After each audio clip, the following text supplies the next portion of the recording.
Bonjour daholo tsika rehetra ny tokantrano any sy amin'ny toerana izay enontsika ny fampianarana. Misaotra ny tompo lehibe indray tsika tratra ty andro an'ity fa namanohy indray iny fampianarana iny. Efa tongotsika zany zao amin'ny eo amin'ilay fandrefesana ny tempolo zany. Ka iresaka tsika ny amin'ny hoe inona marina ary ty araka rehefa niresantsika farany teo iny moa zany hoe inona marina ty tempolo resahana ty zany.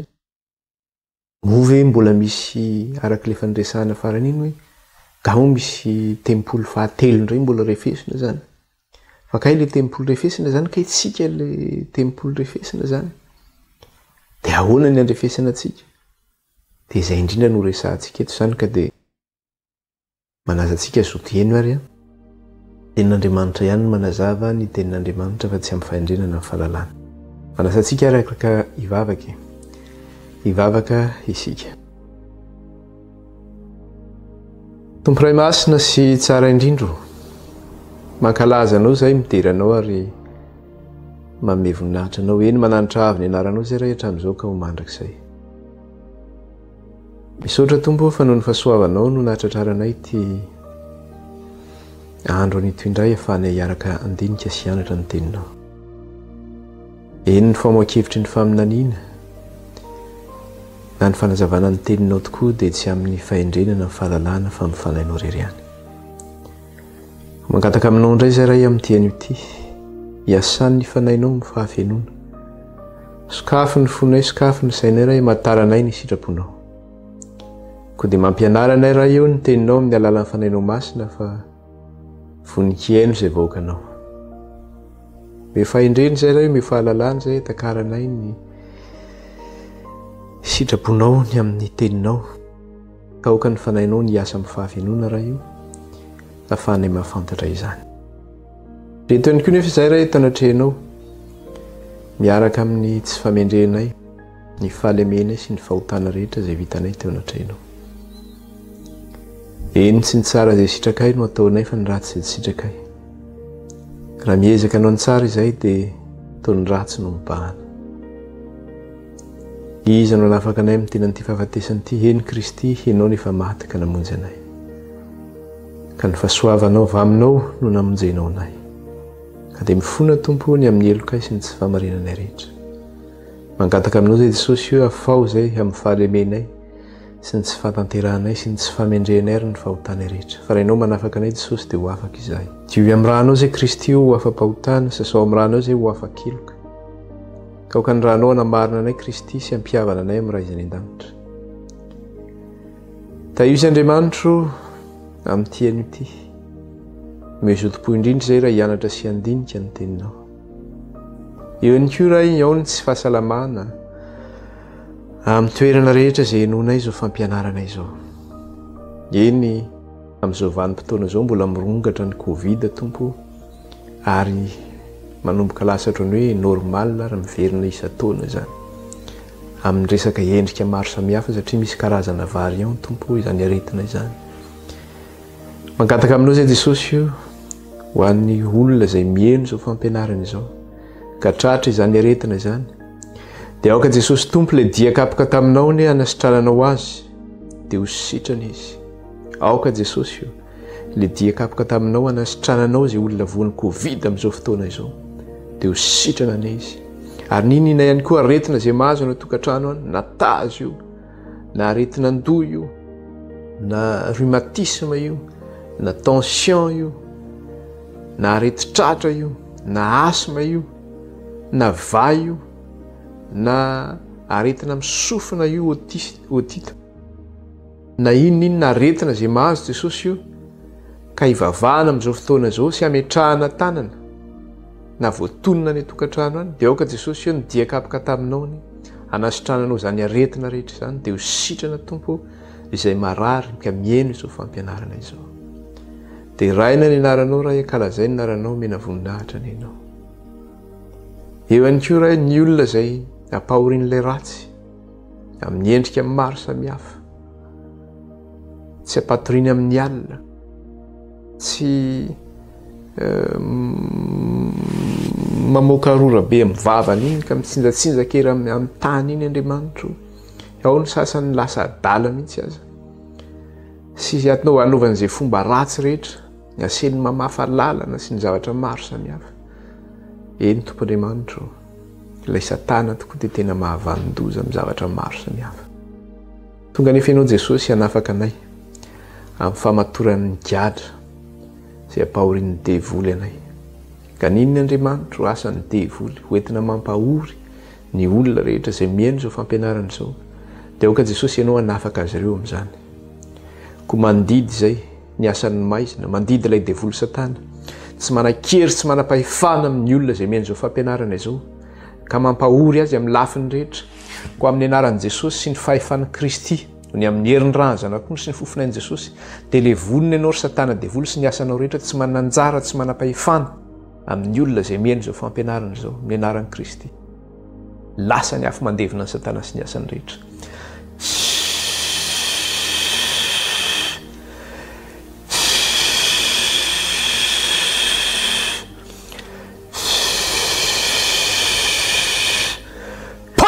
Ravy Satana ny amin'ny razanak'ondry sy ny fofinain'i Jesosy tsy manan-kery, tsy manam-pahefana amin'ny olona izay ampahorian'ny devoly ka mihaino izao fampianarana izao, fa efa levony Satana sy ny asany rehetra noho ny amin'ny razanak'ondry sy ny fofinain'i Jesosy. Dia raina ny anaranao Andriamanitro, kalazai ny anaranao any.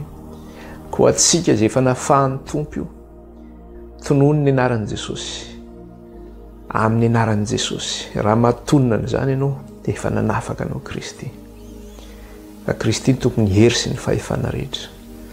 Dia rain'Andriamanitra ray, kalazaina ny anaranao raha io mena voninahitra ny ianao. Halleluja, halleluja. Dia io pelantananao ray ny ametrahanay ny fampianarana. Ka aoka Andriamanitro, tsy hanan'ilay ratsy fahefana ny izany na dia kely azy, na ny fifandraisana, na ny tokantrano, na ny tokantranony tsirairay avy.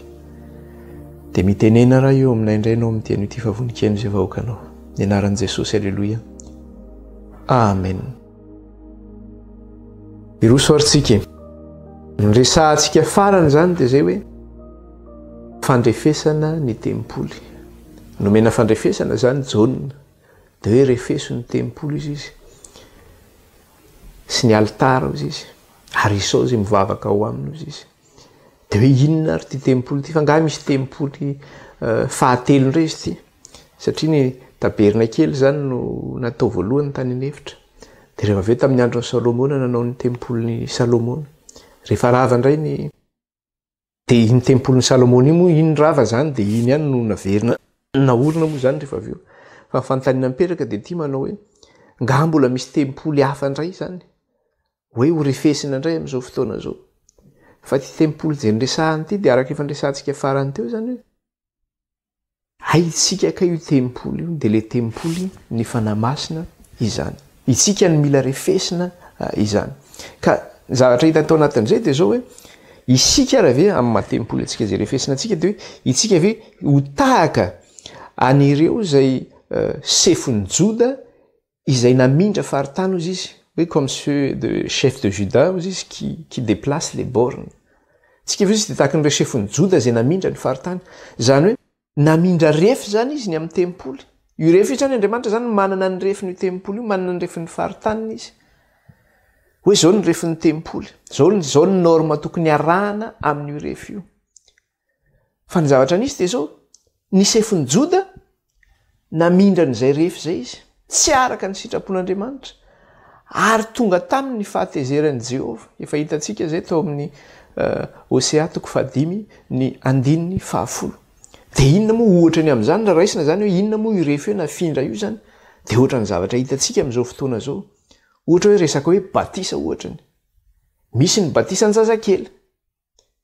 Zany batisan'ny zazakely zany nianarantsika teto tamintsika nianatra ny resaka hoe tombo-kase. Dia hitantsika tsy eo anatin'ny refy zany resaka hoe batisan'ny zazakely zany.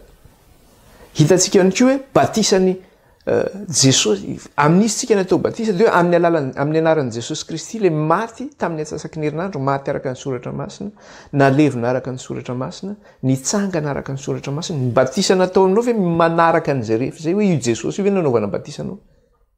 Satria io Kristy io no azona famonjena. Rehefa tsy izay zany ilay refy dia manina tahaka ny efa namindra faritany zany ianao satria tsy ao anatin'le refin'i Jehova zany no misy ianao. Eo ihany koa ny didy folo. Milaza ny olona efa rava ny didy fa tsisy mitandrina didy folo zany, inona nefa ny tena rava amin'le izy? Ny sabata ny tena niravany zareo amin'le izy. Fa ny didy sivy dia nitandremany fa tsy sabata ny tsy tiany, nisoloany andro alahady zany sabata izany. Dia izay zany mamindra refy zany ianao amin'izay fotoana izay satria tsy eo anatin'le refin'i Jehova zany ianao. Dia ilay sabatan'i Jehova hoe mahatsiarova ny andro sabata na masina azy. Venemana ny asanao sy anaovanao ny rahanao rehetra fa ny andro fahafito dia sabatan'i Jehova Andriamanitra ao tokoa izy. Eo ihany koa ilay ozy Jehova hoe fanavahana ny maloto sy ny madio. Ao koa masina hoe nareo satria masina ao Jehova Andriamanitra reo. Fanavahako tsy isany jentilisa ianareo. Ny amin'ny fomba fanao, ny amin'ilay mœurs zany, ny amin'ny fomba fanao rehetrarehetra. Fanao n'izao tontolo izao tsy mifanaontsika mihitsy zany ao amin'Andriamanitra satria Andriamanitra manana ny refiny. Eo ihany koa ny resaka hoe fahafolo-karena sy ny fanaritra. Betsaka ny fiangonana tsy manao an'izany fahafolo-karena zany. Misy ihany koa ny manao an'izany fahafolo-karena zany. Fa ny fahafolo-karena zany ange voalaza ny soratra masina ary tsy taty amin'ny lalàna vao nisy ny fahafolo-karena fa talohan'ny lalàna dia efa nisy zany fahafolo-karena zany. Zany fahafolo-karena zany dia hozy Jehova atoko ano ahy ny fahafolo-karena hozy izy fa masina ho ahy izany. Satria any Jehova ny fahafolo-karena fa tsy atsika. Zany zany refy zany ny refesina daholo zany rehetra zany. Dia ny fanontaniana mipetraka dia ity. Amin'ny mahatempolon'Andriamanitra atsika dia zao hoe iza io Jesosy io ihany koa izay mipetraka ao anatintsika. Satria voalaza fa zao itsika dia vatany Kristy. Ka raha tsy ilay Jesosy maty araka ny soratra masina, levina araka ny soratra masina, nitsangana araka ny soratra masina eo anatsika dia efa tsy eo anatin'ilay refy izany isika. Ho avy ny fitsofana ny trompetra fahafito voalazan'ny soratra masina. Amin'ny fitsofana ny trompeta zany dia zao hoe anangona ny olom-boafidy Kristy rehefa ho avy ny amin'irao ny lanitra izy. Fanontaniana mipetraka dia ity. Movy anisany izay ho angonina ianao amin'izay fotoana izay ka ho ampakarina iona amin'ny Kristy eny amin'irao ny lanitra. Ny valony dia zao rehefa tsy ao anatin'ny refin'ny tempolo ianao dia aza mieritreritra mihitsy hoe hiakatra any ianao, tsy ho tafakatra any ianao. Rehefa tsy ao anatin'ilay refy zany ianao dia aza mieritreritra mihitsy ho tafakatra any ianao. Izay no mahatonga hoe alohan'ny itsofana, alohan'ny fiavian'i Kristy amin'ny fitsofana ny trompetra fahafito zany dia zay tsy maintsy refesina ny tempolo mba hafantarana hoe ao anatin'ilay refy fetsika. Dia isika izany tempolo refesina izany. Ny antony anankiray ihany koa dia zao hoe mahatonga ilay tempolo refesina dia mba tsy ahavoafitaky ny devoly atsika. Satria ny devoly dia zao, ny devoly ihany koa dia manana ny famantarana izy. Raha Andriamanitra zany manana ny famantarana ny amin'ny vahoakany dia ny devoly koa manana ny famantarana ny aminy. Ary manana izay tombo-kasehany izay ihany koa zany ny devoly. Ka aoka re tsy voafitaky tsika. Ka rehefa tonga izay fotoana izay dia ho kivy sy ketraka. Anao efa nahoana. Satria ao anatin'ny fanoharana ange izay nataon'i Jesosy mihitsy zany ny amin'ny resaka hoe dimy adala sy dimy endry. Vehivavy dimy adala sy dimy endry. Ireo vehivavy ireo dia zao hoe samy nitsena ny mpapakatra ireo amin'ny fiaviany. Inona ny kodin'ny vehivavy? Fiangonana. Rehefa hitsenan'ny Kristy izy dia zao ny dimy endro izy fa ny dimy adala. Ny dimy nanomana ny solikany fa ny dimy tsy ampy ny solika. Rehefa tonga amin'izay Kristy dia nanahoana? Eo vao mikirapaka ny dimy tsy ampy ny solika nefa mba meo izay dia hozy ilay dimy endro nanao hoe raha mameanareo izay dia nenay indray manjary tsy ho ampy eo. Zay amin'izay fotoana izay ve ianao vao hiazakazaka hoe aika tsy ampy ilay solikako. Fa amin'izao fotoana izao ny homanana amin'izay fotoana izay mba tsy ho tapaka amintsika zany izay fiavian'i Kristy eny amin'irao ny lanitra izay. Raha isika kely angeny Matthieu 5:20. Matthieu 5:20 ny andininy voalohany ka hatramin'ny 7:20. Matthieu 5:20. ny andininy voalohany hatramin'ny 7:10. Ary amin'izany ny fanjakan'ny lanitra dia ho tahaka ny Virzina 10 izay nitondra ny fanalany ka nivoaka hitsena ny mpapakatra. Ary ny dimy tamin'ireo dia adala ary ny dimy kosa endry. Fa ny adala nandray ny fanalany nefa tsy nitondra solika fitaiza. Ary ny endry kosa nitondra solika tao anatin'ny fitondrany sy ny fanalany. Ary naharitra ela ny mpapakatra dia samy rendrehana avy izy rehetra ka dia natory. Ary noho ny mamantona alina dia nisy antso hoe indri ny mpapakatra mivoa mba hitsena azy. Dia nitsangana ireo Virzina rehetra ireo ka samy namboatra ny fanalany. Dia hoy ny adala tamin'ny endry, mba ome kely amin'ny solika ireo izahay, fa efa ho faty ny fanalanay. Fa ny endry namaly ka nanao hoe sao tsy ampy ho anay sy ho anareo, fa mandehana makany am-pivarotra ianareo ka mividiana ho anareo. Fa raha mbola lasa nividy izy dia tonga ny mpapakatra, ary izay efa niomana dia niara-niditra taminy tao amin'ny fampakaram-bady, ary dia narindrana ny varavarana. Ary rehefa afaka izany dia tonga kosa ireo Virzina teo ka nanao hoe tompoko voay izahay. Fa izy namaly hoe lazaiko aminareo marina tokoa tsy fantatra ianareo, koa amin'izany miambena ianareo fa tsy fantatrareo na ny andro na ny ora. Aoka re mba tsotratra amin'izay fotoana izay ka hanao hoe ho lazain'ny tompo eo tsika hoe tsy fantatra ianareo. Dia ny tompo ihany no milaza eto, koa amin'izany miambena ianareo fa tsy fantatrareo na ny andro na ny ora. Ino moa dika le hoe fiambenana? Eo mihitsy le hoe ao anaty refy antsika sa tsy ao anaty refy. Misy tenin'ny tompo izay manambara manao hoe nareo izay efa manao azy mijoro tsara ozy izy mitandrema fandrao lavo. Ndreo zany dia manana fiheveran-tenitsika zay fa ao dia efa mametra-panontaniana koa manao hoe mila mizaha toetra antsika hoe ao amin'ny finoana ve tsika sa tsy ao amin'ny finoana, so dia efa tsy ao intsony nefa miheviteny hoe zay ao, zay le hoe fiambenana. Mila jerena foana zany le refy hoe ao anaty refy tsika sa tsy ao anaty refy. Ka maro indray ny olona zany maheno an'izao fampianarana izao mikasika an'izay manao hoe rehefa tsy ao anatin'ilay refy dia maninona? Rehefa tsy ao anatin'ilay refy dia tsy ho raisin'ny Kristy ny amin'ireo lanitra. Tsy izany no miteny an'izany, fa le tenin'Andriamanitra teo hoe ny dimy adala sy ny dimy endry. Ka ho an'ny olona zany izay tsy manaiky an'ilay fampianarana mikasika hoe Jesosy maty Kristy amin'ny atsasaky ny herinandro, tsy mino an'izany sabata izany izy, tsy mino an'izany resaka hoe fanavana madio sy maloto izany izy, tsy mino resaka hoe fa folo-karena izy, tsy mino an'ireny zavatra voalaza antsika ao anatin'ny tombo-kase ireny.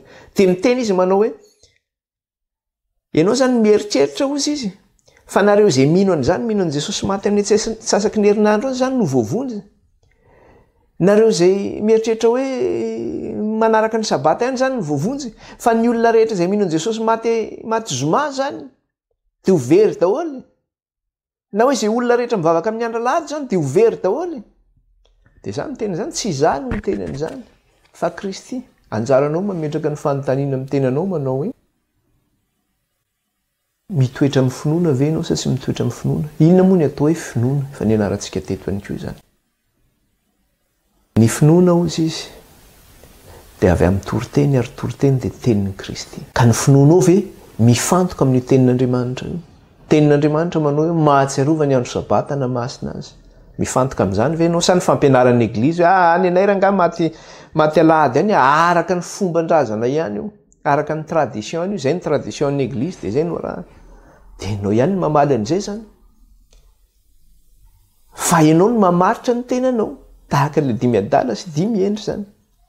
Fa zany zavatra zany ange efa nisy zany tamin'ny andron'ny Kristy. Rehefa tonga nge Jesosy tetỳ tany be dehibe nge tsy nino an'i Kristy. Dia ireny olona tsy nino an'i Kristy ireny ve nilaza manao hoe fa nga moa ianao an'i Kristy? Dia izy koa nge mba niteny zany manao hoe fa nga raha tsy mino anao dia ho very zay. Fa ahoana izy Kristy? Zavatra nisy tamin'ny andron'ny Kristy zany, jerentsika kely. Jaonina toko 7. Jaonina toko 7. Jerentsika kely eo amin'ny Jaonina toko 7. Dia vakitsika ny 9:7. 9:7. Zao ny voalaza.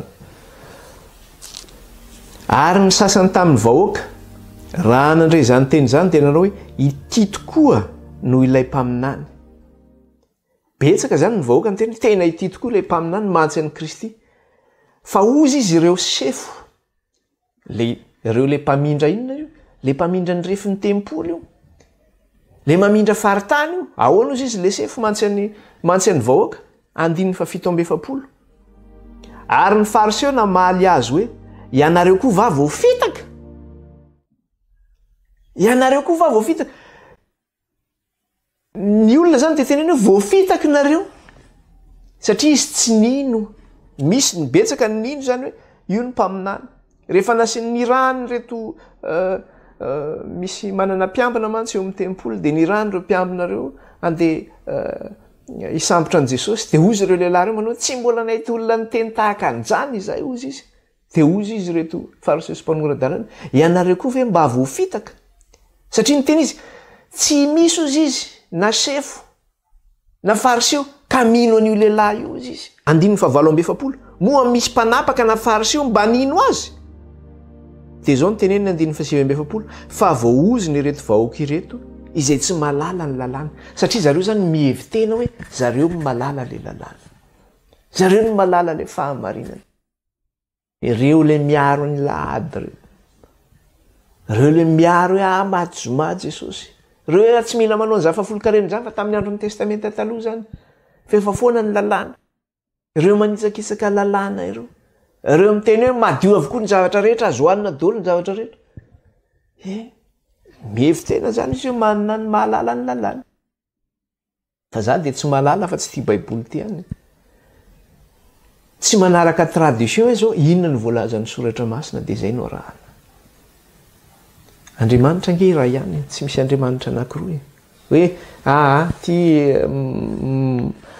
manaiky an'ity vahoaka ty mitandrina ny lalàdy, de ty vahoaka ty mitandrina sabotsy. Tokan'Andriamanitra, tokana ny lalàna, tokana ny batisa, tokana ny finoana ozy izy, tokana ny fanahy, tokana ny tompo iray. Ka rehefa tsy eo zany ianao de tsy eo zany ianao am'izay zavatra zay zany. Ka eto zany izy de le sefo reto mpamindra, le mpamindra refo reto indray no miteny manao hoe voaozy ny reto vahoaka reto ozy izy izay tsy malala ny lalàna. Ka zao le izy, na ianao mino na tsy mino zany fa tsisy olona forsena zany hoe ino. Fampianarana no entinento mikasika hoe zao ny voalaza ny soratra masina, ohatrany tamin'ny andron'i Jesosy tsy nanery ny olona ino anazy. Maro ny nandahan'i Kristy, misy ihany koa ny nino an'i Kristy, fa tsy nanery na iza na iza Kristy. Ka i Kristy de zao mampisaraka ny vahoaka koa Kristy. Mahatateraka ny soratra masina zany 770 izy miteny an'izay. Ao izy 770 teo. Dia nisaratsaina ny amin'i Jesosy ny vahoaka ozy izy. Dia nisaratsaina ny amin'ny Jesosy ny vahoaka. Satria ny sasany teny hoe ity no mpaminany, ity no Kristy. De ny sasany teny hoe mova avy any Betlehema ozy izy no nivoahan'ny Kristy. De nisaratsaina ny vahoaka ny amin'ny Kristy. Nisy ny nino, nisy ny tsy nino. Fa ho an'ireo kosa zany de zao le izy, ho an'ireo zay manamafy ny fony sy manamafy ny atony, de ho avy amin'izy ireo ny fitsaran'Andriamanitra. Zay le teneniko hoe tsy za zany tsy mitsara mihitsy ary za tsy manery ny olona mihitsy hoe minoa.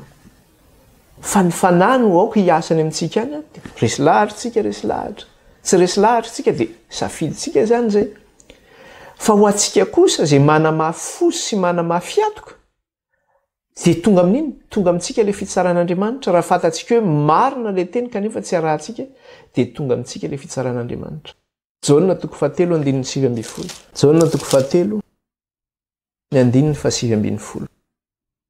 Zao ny voasoratra eto. Ary izao ny fanamelohana, fa tonga amin'izao tontolo izao ny mazava, nefa leon'ny olona ny maizina toy izay ny mazava satria ratsy ny asany. Maninona moa le olona no mankahala le fahamarinany? Satria arak'izay teny an'izay hoe ratsy ny asany. Satria izy maninona? Manitikitika ny filany sy ny faniriany zay. Manaka anazy tsy ahafahany manao zay tiany ataony zay zavatra zay. Ohatra ny amin'ny resaka sabata fotsiny lasa voateritery izy hoe sabata zany tsy maintsy mitsahatra amin'ny andro sabata, nefa za mbola te hanao an'izao amin'ny andro sabata. Raha mivavaka izy amin'ny andro alahady, afaka mbola manao zay tiany ataony any izy amin'ny andro alahady ohatra n'izany zay. Raha tia le matsiro izy, voakitikitika le matsirony ahoana tsy nanana an'izany matsiro zany amin'le anankiray izy afaka manamarina an'izay foana izy dia maninona mandala le mazava izy satria ratsy ny asana ozy izy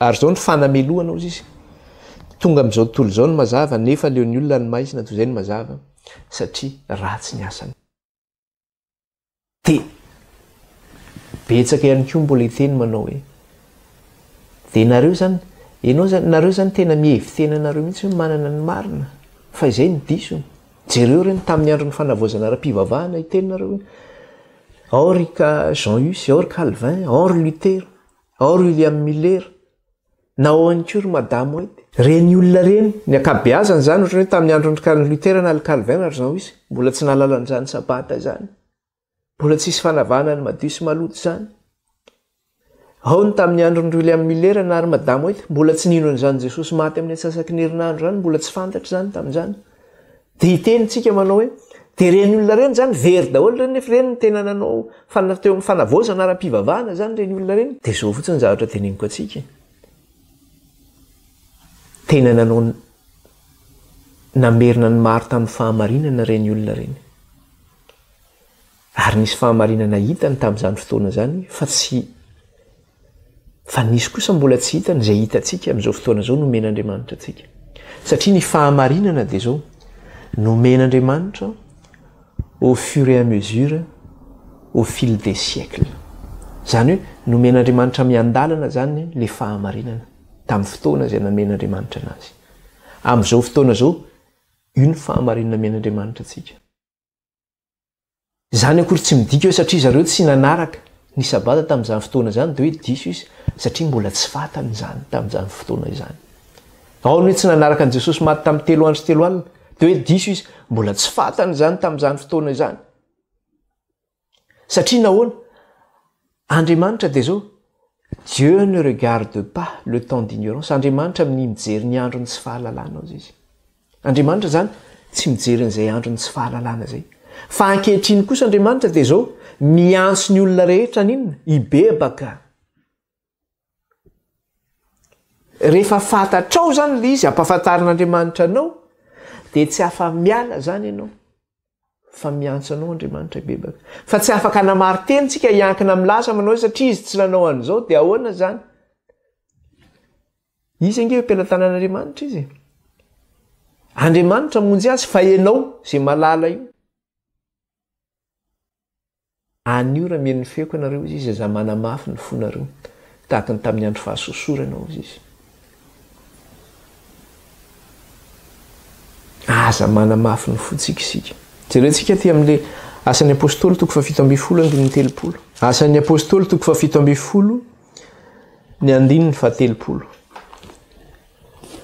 dia zao nivaky ny teny amin'ny anaran'i Jesosy ary Andriamanitra ninitsy nijery ny andro ny tsy fahalalana fa ankehitriny izy mandidy ny olona rehetra amin'izao tontolo izao ibebaka Andriamanitra zany tena minitsy nijery ny andro ny tsy fahalalana satria to mbola tao anatin'ny tsy fahalalana ianao fa ankehitriny dia miantso izao tontolo izao izy ibebaka rehefa nomena antsika le fahazavana araka le teny teo manao hoe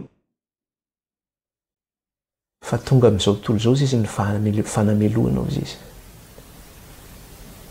fa izao ny fanamelohana ozy izy tonga amin'izao tontolo izao no mazava fa aleon'ny olona ny maizina toy izay ny mazava satria nahoana ratsy ny asana ozy izy dia tonga aminao zay fanamelohana zay satria le mazava ange omen'Andriamanitra antsika le fahazavana fa tsika mikiry biby ihany aloha izay janona amin'izao ihany tia ny fomban-drazanay tia ny tradition anay fa ankehitriny zany tsika dia zao nampahafantarina antsika le fahamarinana dia tsy afaka maninona tsy afaka misitry belona ntsony tsika manao hoe tsy fantatra izany tsy afaka ilazitsika hoe tsy fantatra izany ka raha mandany fahalalana zany tsika mandany zay fahazavana zay dia zao Andriamanitra koa dia mandantsika zany ho lavin'Andriamanitra koa tsika zany Hosea 4:4 Hosea 4:4 ahoana ozy izy ato ringana ny oloko noho ny tsy fisian'ny fahalalana satria ianao efa nandany fahalalana dia mba ho laviko kosa tsy ho mpisoroko intsony ary efa nanadino lalàn'Andriamanitra ianao ka dia mba ho adinoko kosa ny zanakao. Mazava nge zany ringana ny olo koa izy noho ny tsy fisian'ny fahalalana. Satria ianao efa nandany fahalalana, nomen'Andriamanitra anao zay fahalalana zay. Dia mba ho laviko kosa, tsy ho mpisoroko intsony ianao izy. Satria efa nanadino ny lalàn'Andriamanitra ao ianao, ka dia mba ho adinoko kosa ny zanakao. Mandany fahalalana ianao, ho lavin'Andriamanitra ianao. Manadino ny lalàn'Andriamanitra ianao, dia manino? Ho adinoan'Andriamanitra koa. Da zay zany izy. Hitantsika io le teny, hitantsika le marina. Anjarantsika ny safidy zany amin'izay zavatra zay. Dia raha ohatra zany tsika manamafy ny fontsika sy ny atokontsika zany, tsy ino le fahamarinana, fa hoe mbola ino an'izay fomban-drazana izay na fomban'ny eglizy. Dia io fitsaran'Andriamanitra io zany ahatratra antsika zany, tsy maintsy mahatratra antsika zany. Ary le tenin'Andriamanitra no hitsara antsika.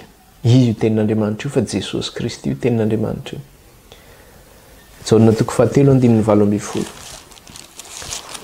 Jaonina toko 7:7-8.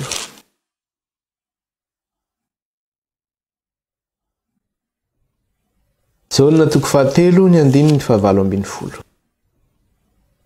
Zao ny vaky ny teny amin'ny anaran'i Jesosy. Izay mino azy dia tsy ho eloina, fa izay tsy mino kosa dia efa voaheloka raha teo, satria tsy nino ny anaraka zanak'ilay tokan'Andriamanitra izy.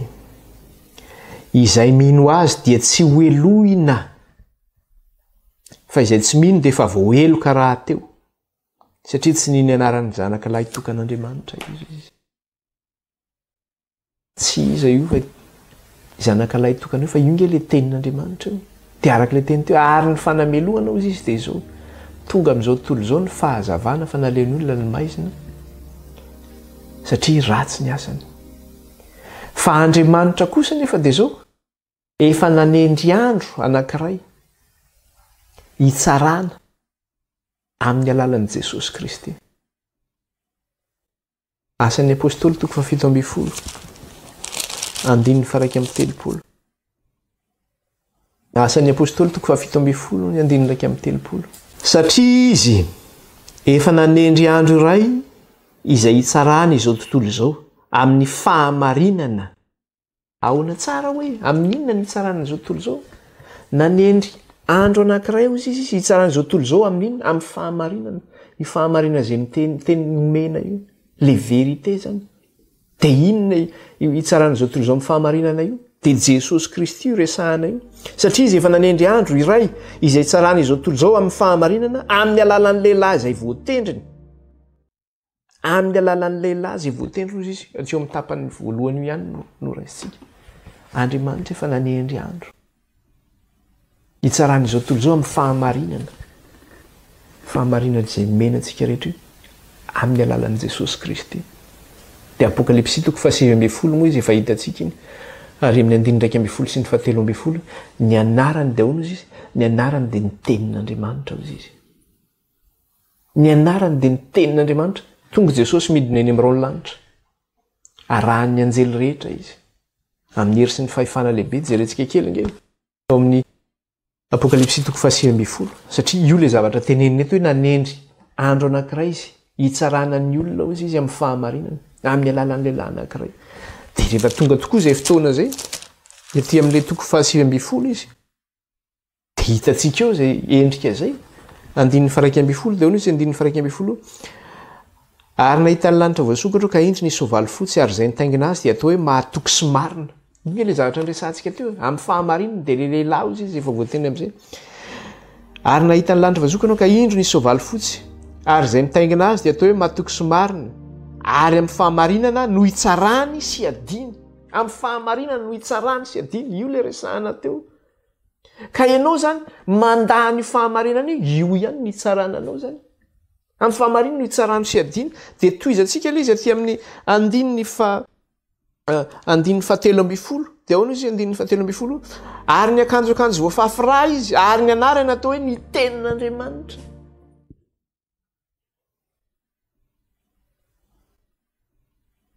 Mazava nge izany teny izany. Ary izay nitaingina azy izy dia atao hoe matoky sy marina. Ny fahamarinana no iadiana sy hitsarana. Ny anarana atao hoe tenin'Andriamanitra.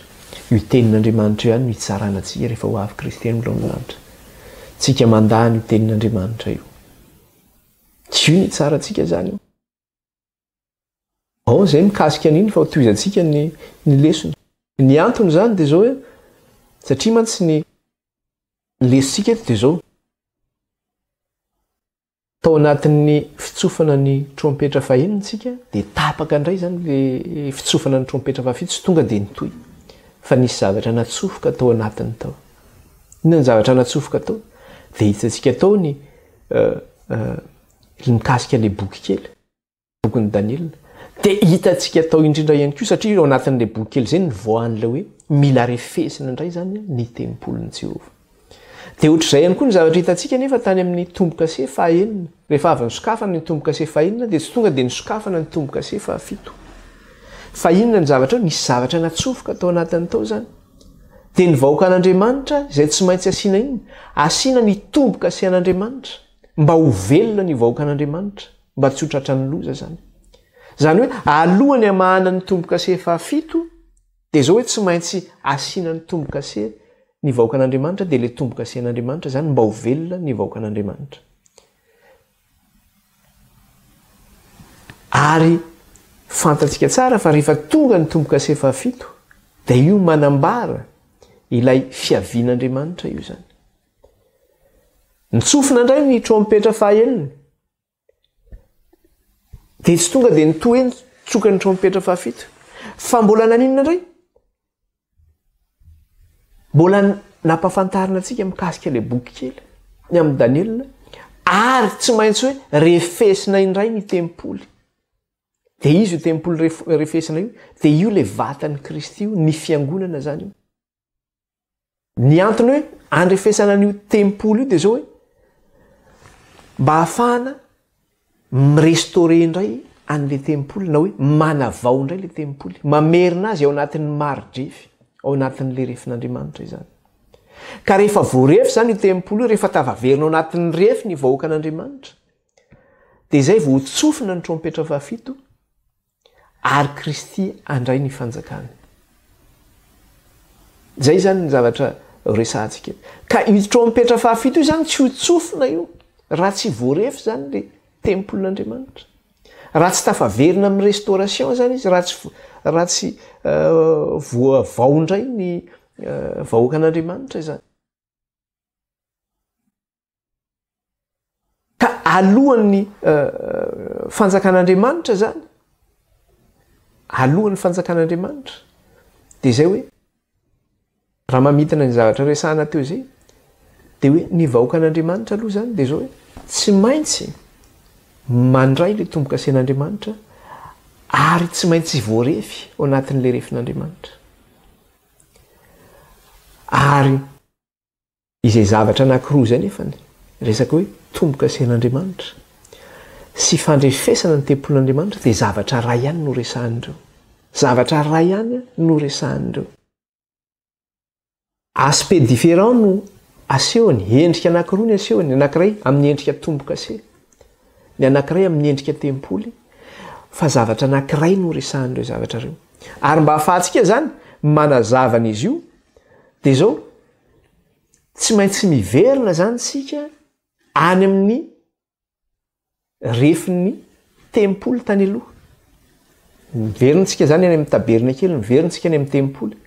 Dia manao fampitahanany amin'izay zavatra izay tsika, mikasika atsika ty hoe amin'ilay tempoly ny fanamasina zany. Mba hahafahantsika mahafantatra an'izay hoe zavatra ray no resahan'ilay tombo-kase sy resahan'ilay fandrefesana any tempoly izany. Dia rehefa mampiseho antsika eto zany dia zao misy sary aseho antsika zany eto. Ohatra ny ahoana moa zany dia tsy maintsy miverintsika zany amin'ny tabernakely tany aloha izany. Ana mijeritsika hoe ohatra ny ahoana moa zany endriky ny tabernakely tany aloha zany.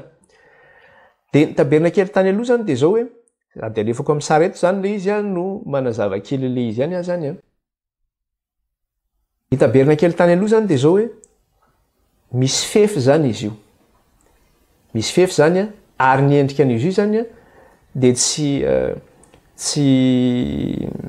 tsy carré zany hoe efamira zany fa tsy haiko hoe rectangle avy amin'ny teny gasy efajoro io milaza anazy tsy haiko tsy tadidiko tsara hoe ahoana moa ny hoe rectangle zany fa rectangle zany ny paozin'le izy dia amin'ny maha rectangle anazy zany dia zao hoe ngeza zany le fefin'le izy dia lamba zany ny fefin'izy io dia misy vavahady fidirana zany izy io ary ny vavahadiny dia lamba ihany koa ny vavahadiny dia rehefa miditra ianao amin'ny vavahady io zany dia ny zavatra hitanao voalohany zany dia zao mahita zany ianao altara eo amin'ny voamiditra amin'ny vavahady ianao dia tonga dia altara ny hitanao fa altara iny izy io altara fandroampanatitra zany izy io dia eo amin'ny altara fandroampanatitra io zany raha mijery le saritsika zany dia misy olona eo dia misy altara fandroampanatitra zany eo zany no maninona eo no hoentin'ny mpisorona zany eo amin'io altara io ny zanak'ondry izay novonoana zany atao fanatitra ho an'Andriamanitra na zanak'omby zany ihany koa zany dia ao aorianan'io zany ao aorianan'io altara fandroampanatitra io zany misy ohatran'ny koveta be zany io aorianao io antsoina hoe tavy fisasana zany izy io misy rano zany eo anatin'izy io dia io tavy fisasana io zany eo ny mpisorona ihany koa manasa tanana zany alohan'ny mitsofoka ao amin'ny efitra masina ny zavatra hitantsika zany hoe tokotany dia hoe misy an'le voamiditra vavahady ianao dia hitantsika le fandroampanatitra zany altara fandroampanatitra ao aorianan'izay hitantsika le tavy fisasana fanasatantanana dia ao aorian'ny tavy fisasana io eo amin'izay zany ny hitantsika le efitra lamba zany misy efitra lamba zany dia io efitra lamba io zany mizara anankiroa zany izy io zany ny antsoina hoe tempolo zany io toerana io ny efitra voalohany zany dia zao amin'ny maefitra lamba anazy dia lay zany izy io tranolay izy io dia amin'le efitra voalohany zany rehefa miditra zany ianao dia ny varavarana miditra eo zany dia iny rideau koa ny fidiranao dia rehefa miditra amin'ny efitra voalohany io zany tsika raha jerena zany le izy misy sary kely eto ahitantsika le izy miditra eo zany tsika dia inona ny zavatra hitantsika eo zany misy latabatra eo antsoina hoe dia misy mofo eo ambonin'le latabatra ny anaran'io latabatra io zany dia hoe latabatry ny mofo aseho na amin'ny teny frantsay izy hoe table de pain de proposition izy latabatry ny mofo aseho zany dia eo ambonin'io latabatra io zany misy mofo 12 enina amin'ny ilany sy amin'ny ilany zany maneho ny isan'ny zanak'Israely 12 zany izy io dia eo anolohan'io eo ampitan'io misy ny mofo zany eo amin'ny ankavanana zany misy an'io latabatry ny mofo aseho dia eo amin'ny ankavia zany misy fanaovan-jiro lehibe anankiray misy rantsana 7 fanaovan-jiro volamena 7 zany izy io na amin'ny teny jiosy moa izy ataony hoe menorany ilazany an'le anarany zany fanaovan-jiro volamena 7 zany izy io dia io no manazava le efitra masina zany manazava ihany koa le latabatry ny mofo aseho dia alohan'ny idirana satria eo amin'le tranolay io zany io antsoina hoe tranolay fionana mantsy izy io zany dia eo amin'ny le efitra misy an'le mofo aseho zany sy misy ny fanaovan-jiro ratsana 7 io zany dia misy zavatra anankiray ihany koa eo alohany io zany hoe alohan'ny fidirana zany ao amin'le efitra anankiray antsoina hoe efitra masina indrindra dia misy altara anankiray io zany eo amin'le efitra masina zany ny zavatra misy eo dia hoe misy latabatry ny mofo aseho misy ny fanaovan-jiro ratsana 7 ary misy ny altara fandroampanatitra zany io altara fandroampanatitra io zany eo no aninona eo no anaterana didikazo manitra ho an'Andriamanitra anaterana didikazo manitra ho an'Andriamanitra eo no mpisorona zany no manatitra ny vavaky ny vahoakan'Andriamanitra eo anatrehan'Andriamanitra dia ao aorianan'io misy an'io altara fandroana didikazo manitra io zany misy rideau io zany zava-dehibe io le antsoina hoe efitra lamba io rideau io zany antsoina hoe efitra lamba io na hoe voile hozy izy satria io le mampisaraka ny efitra masina indrindra sy ny efitra masina dia rehefa mamaky an'io efitra lamba io zany ianao dia eo amin'le efitra farany anankiray zany ianao ao no misy ny fiaran'ny fanekena zany fiaran'ny fanekena amin'ny teny frantsay hoe l'arche de l'alliance hozy izy Dia ao amin'ny misy ny fiaran'ny fanekena io, dia ahoana ny paozin'ny fiaran'ny fanekena io? Paozin'ny fiaran'ny fanekena vata zany izy io. Dia misy filanjana izy io. Dia manana sariny io vata io. Dia eo amin'ny sariny io vata io zany misy anjely anankiroa eo ambonin'io vata io. Ndray amin'ny ankavanana, ndray amin'ny ankavia. Dia miondrika izy ireo zany miankohaka ary ny elatra izy ireo manarona ny lohany. Mifampitodika zany izy ireo dia ny elatra izy ireo samy manarona ny lohany. Dia eo ambonin'io vata io zany eo ilay fanatrehan'Andriamanitra zany. Eo anelan'elan'ilay anjely, eo ny fanatrehan'Andriamanitra teo anivon'ny zanak'Israely. Raha zay zany ny tabernakely teo amin'ny fitoerana masina tany anefitra zany tamin'ny zanak'Israely tany anefitra. Raha mijery indray tsika zany amin'ny tempolon'ny Salomona. Na miverina tsika ty amin'ny tempolon'ny Salomona, zany hoe taonjato maro taty aoriana zany nasian'Andriamanitra nataon'ny Salomona ny tempoly izay ipetrahany. Ity tempoly indrindray tena ngeza dia ngeza izy ity. Satria ny tokotanin'izy ity misy velarana, misy manda maromaro zany izy ity, mameno an'izy ity. Ary ivelany zany aloha misy manda be manodidina an'ilay izy zany, ngeza be ilay toerana. Dia rehefa avy eo ao anatin'ilay manda io zany misy kianja. Dia ao anatin'ilay kianja indray mbola misy manda anankiray, mbola misy manda ngeza be indray. Dia io manda ngeza be anankiray io mbola misaraka roa indray io manda io zany. Dia ao amin'ilay manda farany zany ao no misy ny tempoly, ao amin'io manda farany io. Dia inona ny zavatra hitantsika eo amin'ilay manda farany io izay misy ny tempoly? Fa miditra ao koa tsika dia hitantsika eo ilay ny zavatra hitantsika tary amin'ilay efitra lamba tany anefitra ihany zany mbola hitantsika indray eo amin'ilay tempoly ihany koa. Fa zany hoe aty zany izy zao dia tsy efitra lamba, tsy lamba intsony zany izy, fa lasa vato indray izy aty. Dia hitantsika eo ilay alitara fandrom-panatitra zany izay misy tohatra miakatra makeo aminy. Dia hitantsika eo ihany koa ilay tavy fisasana. Io ilay antsoiny hoe cuve d'airain ozy izy, izay ny ilazany anazy, cuve d'airain ozy izy. Satria basinina ngeza be ilay izy. Dia misy omby 12 ao ambanin'ilay basinina ngeza be zany. Dia nasiana ihany koa nefany ety ambany karazana ohatran'ny basinina kely. Dia amin'ireny zany manino? Amin'io no manasa tanana ihany koa ny mpisorona zany. Ny zavatra izay tsy voatenintsika teo moa dia ao anatin'io misy inona ihany koa? Misy latabatra kely ao anatin'ny eo amin'ny tokotanin'io tempoly ihany koa zany aminona ny biby izay atao fanatitra zany. Aminona ny biby atao fanatitra.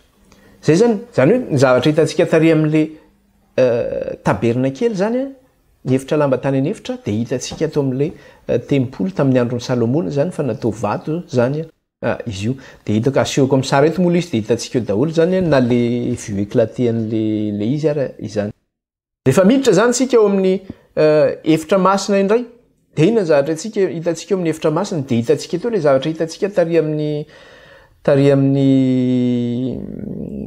tabernakely. Vao miditra koa ianao zany raha vao miditra zany ianao amin'ilay fidiranao amin'ilay enceinte-n'ilay tempoly zany, na hoe ao anatin'ny kianjan'ny tempoly, vao miditra ao anatin'ilay kianja zany ianao dia tonga dia hitanao ilay fanatitra fandorompana ilay alitara fandoroampanatitra, manaraka an'izay ilay tavy fisasana. Miditra ao amin'ny efitra masina ianao dia hitanao ilay latabatry ny mofo aseho, hitanao eo ampitany ny fanaovan-jiro misy rantsana 7. Alohan'ny hiditra ao amin'ny alohan'ny mamaky ny efitra lamba dia eo alohan'ny efitra lamba eo misy ny alitara fandoroampanatitra, ary ao amin'ilay efitra anankiray zany rehefa mamaky ny efitra lamba ianao dia ao zany misy an'ilay fiaran'ny fanekena izay efa hitantsika teo. Fanamariana fotsiny zany izy le efitra voalohany eo amin'ny tempoly zany dia antsoina hoe efitra masina. Le efitra faharoa ao amin'ny tempoly dia antsoina hoe efitra masina indrindra. Ka natany amin'ny tabernakely io na teo amin'ny tempoly zany dia izay foana ny antsoina anazy hoe efitra masina sy efitra masina indrindra. Dia ao amin'ilay efitra masina indrindra zany ao Jehova no mitoetra zany. Eo anelanelan'ilay kerobima ozy izy. le kérubima miondrika zany eo ambon'le altara izany. Misy sary asehoako atsika eto zany de hoe ohatrohatry zao le ty zany sarin'le altara fandroampanatitra. Misy gris zany le izy ohatrany hoe tami zany le izy fandroampanatitra zany misy filanjana ihany koa le izy de misy tandroka efatra amin'ny sisin'le izy izany makarakara. De hitantsika ihany koa misy sary eto sarina mpisorona zany izay manatitra fanatitra ho an'Andriamanitra teo amin'ny tabernakely. Manaraka eto ihany koa hitantsika ihany koa le tavy fisasana de mpisorona izay manasa tanana io zany hitantsika ihany koa amin'le tavy fisasana. De rehefa miditra ao amin'ny efitra masina tsika de hitantsika eto ty le sarin'ny fanaovan-jiro zany de manaraka eo hitantsika ihany koa latabatry ny mofo aseho izay misy mofo 12 zany eo ambon'le latabatra. Miaraka amin'ny kojakoja fikarakarana anazy manodidina azy io koa hitantsika. Manaraka eo hitantsika ihany koa le altara fandroampanatitra izay misy tandroka efatra ihany koa ny sisin'io altara fandroampanatitra io ary misy filanjana ihany koa izy io zany. Eo no andorana le emboka manitra zany. Ary manaraka azy eo no hitantsika lay fiaran'ny fanekena zany izay misy filanjana ary misy an'ilay kérubima anankiroa zany miondrika eo anatrehan'Andriamanitra ary eo ampovoany io zany le fanatrehan'Andriamanitra. De ny zavatra hitantsika eto zany de zao hoe inona ny zavatra hitantsika ao anatin'io vata io asiny eo ambonin'le vata io zavatra important mantsy io zavatra resahana io zany. Io vata io zany izay atsoina hoe fiaran'ny fanekena arak'le tenenina teo de zao hoe misy anjely anankiroa eo amboniny. Le vata zany misy saron'le vata. Le vata iny zany atsoina hoe io le hoe arche de l'alliance na le hoe fiaran'ny fanekena. Ny saron'io vata io zany atsoina hoe sarin'ny fanaovam-panavotana hozy izy. Amin'ny teny frantsay izy dia atsoina hoe propitiatoire. De eo ambon'le vata iny amin'le sariny iny misy an'le anjery anankiroa miondrika zany miankohaka eo anatrehan'Andriamanitra. Ny elatra ny anankiroa zany manarona zany ny lohany de amin'ny ilany koa ny anankiray manarona ny lohany. De eo ampovoany eo Andriamanitra no manatrika. Eo ampovoany eo le misy an'le hoe androraona zany milatsaka eo ampovoany eo. Maneho le fanatrehan'Andriamanitra io le atsoina hoe Shekina izy amin'ny jiosy zany hoe Shekina. De ilay ao anatin'io fiaran'ny fanekena io inona ny zavatra misy eo anatin'io fiaran'ny fanekena io? Misy eo anatin'ny fiaran'ny fanekena io de misy an'ilay vato fisaky ny lalàna ao anatin'io. Vato fisaky ny lalàna zany hoe misy ny didy folo zany io ao anatin'ny fiaran'ny fanekena. Aiza no mitoetra izy io? Eo amin'ny efitra masina indrindra. Ao amin'Andriamanitra no misy an'izy io zany. Misy vato fisaky ny lalàna didy folo ao. Inona ihany koa zavatra misy eo? Ao anatin'io misy an'le teheny arona mitsimoka ao. Ao anatin'io vata io koa mbola resahantsika zany mikasika an'izay zavatra zay. Ao anatin'io ihany koa de misy an'ilay vilany volamena misy ny mana. Satria nisy mana napetraka tao. Zay zany ny zavatra hitantsika ao anatin'ilay vata izany. De hitantsika amin'ny sary daholo moa zany no ametrahana an'izany. De farany zany maneho antsika le resaka le hoe Shekina teo le fanatrehan'Andriamanitra. Hoe ohatrany ahoana moa zany fisehoan'Andriamanitra zany teo anivon'ny zanak'Israely teo amin'ny tempoly. De eo amin'io efitra masina indrindra io, eo anelanelan'le kérubima, eo ambon'le fanaovam-panavotana, eo ambon'ilay fiaran'ny fanekena zany, de misy androraona midina zany hoe misy rahona milatsaka zany eo, rahona ohatrany hoe midina avy any ambony mihitsy izy, milatsaka eo ampovoany io zany.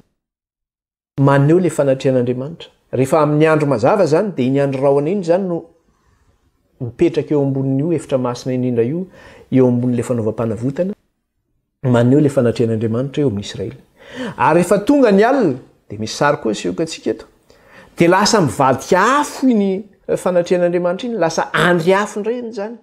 Afo indray zany mipetraka eo amboniny iny fanaovam-panavotana iny zany, zay eo amin'ny efitra masina indrindra zany. Afo indray zany no manazava, de manazava ny camp Israely, manazava ny Israely ray manontolo zany iny amin'ny andro alina izany. De izay no mikasika an'iny fa ho toizantsika ihany ny fanazavana zany ny amin'ny ariva mikasika an'izay zavatra izay zany. Ivavakintsika ry aloha, ivavakintsika isaotra n'Andriamanitra indrindra amin'izay vita tamin'ity tapany voalohany ity, dia apetratsika amin'ny Tompo mba hahafahantsika indray mihaona amin'ny tapany faharoa. Ivavakintsika. Tompo Ray Masina, misaotra anao zay raha afaka niara-nianatra sy nandinika ny teninao. Misaotra raha io raha afaka nianatra sy nandinika ny amin'ny endriky ny tabernakely sy ny tempolo zay tany aloha. Ka raha hijery zay ny amin'ny fampitahana zany, ny amin'ny endriky ny tempolo vaovao ankehitriny, dia ny fanahinao mbola nazavana eny amin'izany. Dia raina mandrakizay ny anaranao raha io, ankalazay ny anaranao, mana masinana irainy amin'ny teninao, ny teninao ny fahamarinana. Voninahitra ny eo an'ilay mpanjaka ny mpanjaka sy tompon'ny tompotra amin'izao ko mandrakizay. Amin'ny anaran'i Jesosy. Amen. Dia sorantsika ny tompo lehibe indray ny fampianarana tamin'ny tapany maraina iny, tohizantsika indray zany amin'ny tapany hariva. Misaotra antsika rehetra ny eno, tain'Andriamanitra daholo. Bye bye.